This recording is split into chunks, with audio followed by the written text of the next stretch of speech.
Picture yourself sitting down at your computer, opening your web browser, and logging onto Facebook, when a government-endorsed censor page pops up instead. Since when does the United States government censor websites? Doesn't this violate citizens' First Amendment rights? How can this possibly be legal? The censorship issue started in October of 2011 when Lamar Smith, a representative from Texas, proposed a bill called the Stop Online Piracy Act, or SOPA.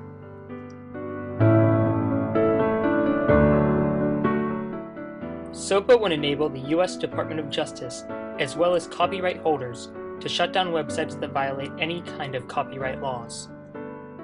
A website could be blocked or shut down just for posting a link to copyrighted material.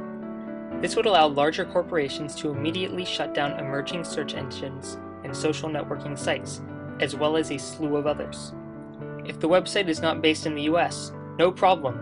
The US Attorney General can force advertisers like Google and payment processors such as PayPal and Visa not to do business with the site.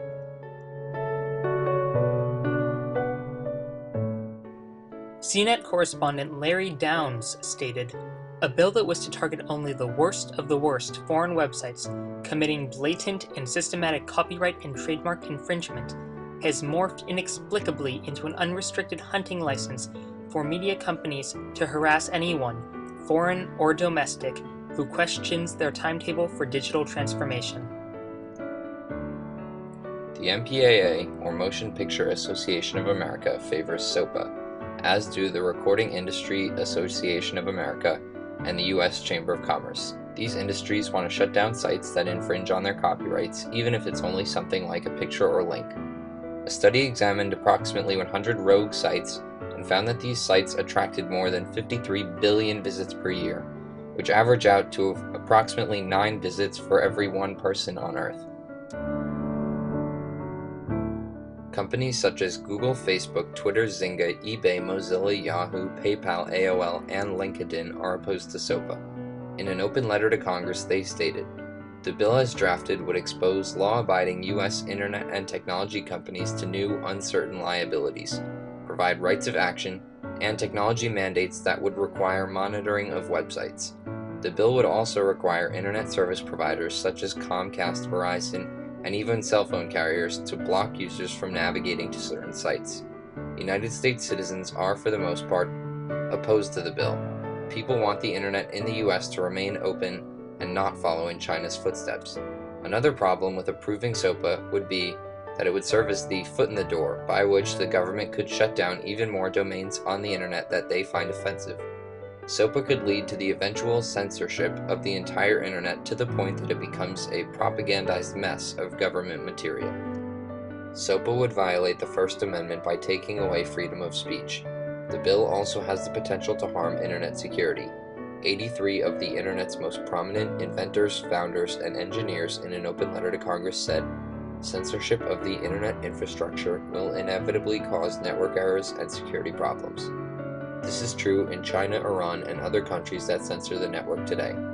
It will be just as true of American censorship. This may sound bad already, but if SOPA is allowed to pass through Congress, global human rights struggles will be harmed. In countries whose judicial systems are less independent and where legal defense for bloggers is rare, abuse of copyright laws to stifle activism is much easier. The Russian government last year used a crackdown on software piracy as an excuse to confiscate activists' computers. Entrepreneurs worry about the bill stunting intellectual and technological advancement in the country. Others worry that open source projects would be killed by SOPA, and that it would lead to domain blocking, which could lead to a loss in jobs. SOPA aims to crack down on copyright infringement, which appears to be a good idea. However, YouTube videos that use copyrighted music or video clips, and possibly even show pictures, would be violating copyright laws, and YouTube could be shut down.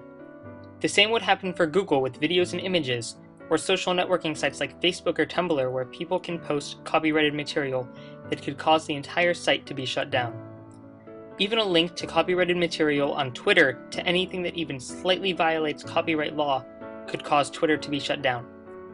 In order for sites to avoid this problem, they would have to have people monitor every post, comment, or link that would ever appear or get traced back to their site before it could be finalized. This would mean it could take hours for one simple status to be posted on Facebook, as it would need human approval to make sure it did not violate any laws. People can stop the creation and enforcement of laws like SOPA by spreading the word about how it would violate our rights.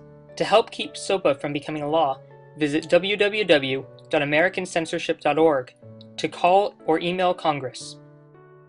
The more people that speak out against the Stop Online Piracy Act, the better chance there is it will fail. SOPA would enable the United States government to remove or block websites that infringe on any type of copyright, even without first contacting the owner of the page. If SOPA is allowed to pass, it will hurt global human rights struggles, harm internet security, and violate Americans' First Amendment rights.